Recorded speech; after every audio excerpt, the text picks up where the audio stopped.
Before this video begins, let it be known that this is for a general audience. This can be enjoyed by children and adults alike. Children under the age of 13 can enjoy this video for the Thomas & Friends brand itself, and teens and adults can also enjoy this video for its production value and nostalgia. Safety First, based on the series 14 episode Henry's Health and Safety, written by Christopher O'Shea.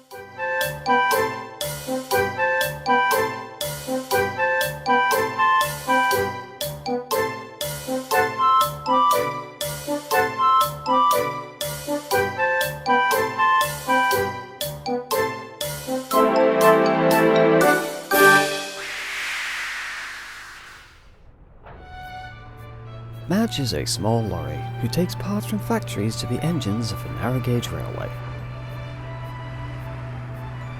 She has a heart of gold and years of experience, and only wants the best for her small engine friends.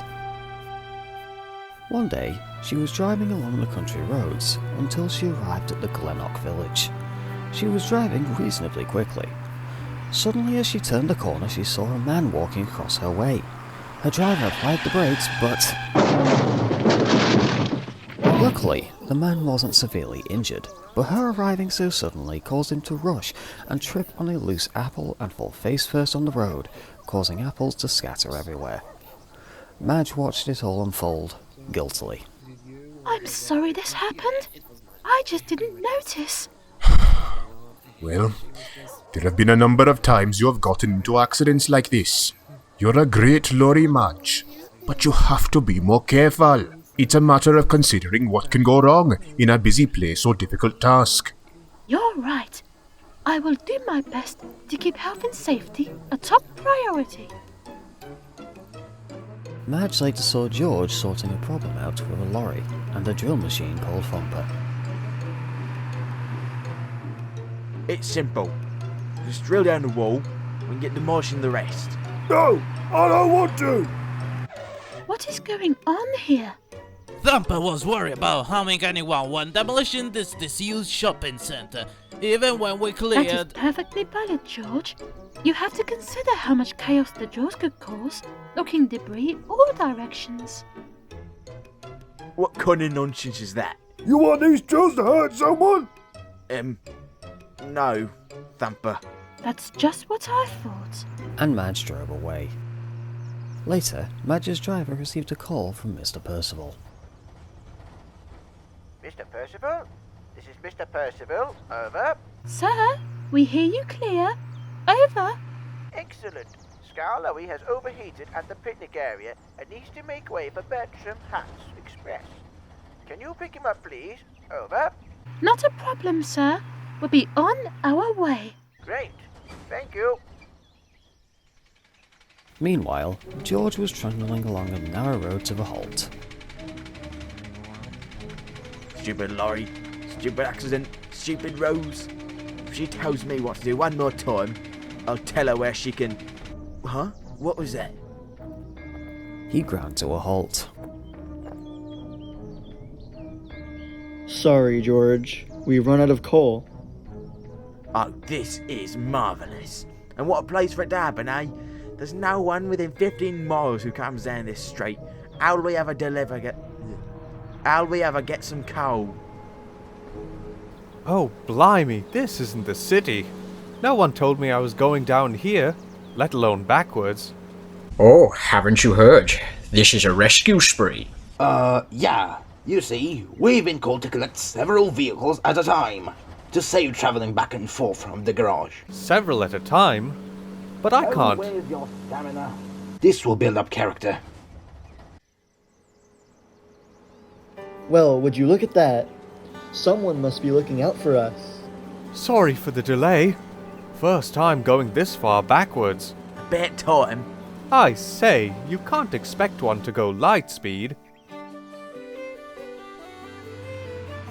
Madge and Skarloey made good time. Skarloey was admiring the scenery. Madge enjoyed Skarloey's company. The journey was long, and all Madge saw was endless countryside. It felt quite boring. Just as she stopped at a red light, she heard the rumbling of a lorry in the distance. It wasn't like any she'd ever heard. Out of the corner of her eye, she saw a giant lorry going down the long street with a trailer carrying a steamroller. You're going the wrong way! Egads! Oh, I'm so sorry. It's this new driver. Oh, shut up! Step on the accelerator! Oh, you get me into trouble. Help me, you scapegoat. Help us! We're being taken hostage! We have to catch them. Agreed. Last time I checked, George was meant to mend the road near our halt. Madge was at her speed limit. Not the limit to the motorway, but it felt like the ride of her life. As the two vehicles came onto the main road, the villains thought that they could outrun Madge. But getting to the junction, they found... Oh, darn it! Traffic! Oh, not your problem. What do you... Oh, I like the way you think. Poor Nelson was forced through a field of cows. Now I've got dirt in my wheels. Oh no! I'm sorry, Skarloey, but we'll have to catch them, no matter what it takes. If it's for the best, step on it. Neither side knew what was to come.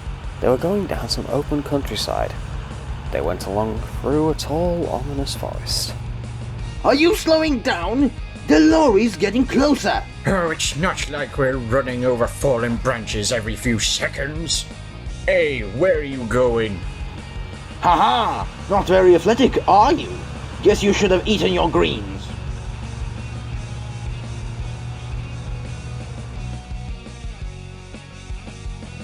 There's the old quarry. We can stop them there. But what about George? Nelson, prepare for a crash landing. Well, I've been through worse. Do whatever you must. Madge jammed the bumper of her trailer in between Nelson and his trailer, and her driver jumped out and went to unhitch it from him. Oh, no you don't. Go to it. Huh? Look out! Cliff! And on cue, Nelson bumped over the quarry's rocky mountain top, knocking one of his drivers, on his way to the back of Nelson, off focus.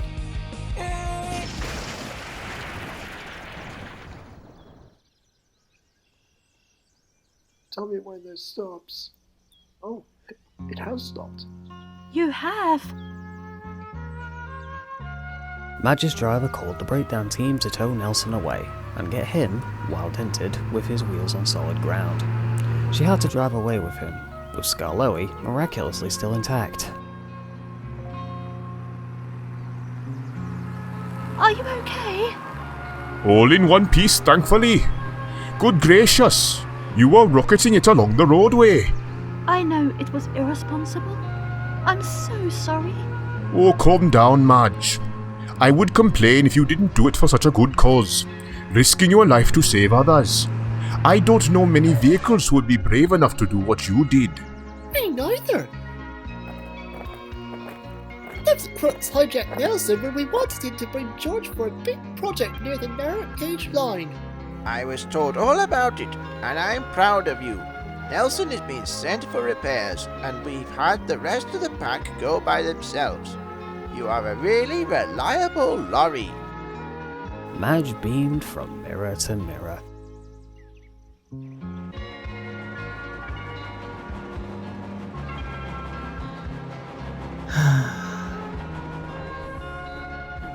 I can't believe he would do that! If he wasn't so selfish, this railway wouldn't have had all these problems. I'm surprised I'm still friends with him. Thomas? Did you hear something, Toby? No, what was it? Something squeaky. I don't know. Must be a nuisance. Some vehicles get all the luck.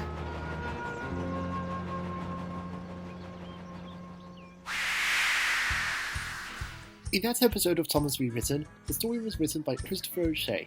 It stars Whispered as the narrator, Sevi as Madge, Fizzled Firebox as Skarloey, James the Brains 55 as Crook 1, LG Productions as Crook 2, Jonathan Asiamah as Percy, Steve Attack as Lorry 1, Ryan Sock as George, Kenny Cartoons as Jem Cole, Quarry Ninja Productions as Mr Percival, NewmPrimian as Nelson, Monty Poozus 8012 as Thumper, Christopher O'Shea as Toby, and Met Hedgehog X as Thomas. Sound effects were created by G.W. Shunter, the German of Fodor, Nathan Bassett, and various sources.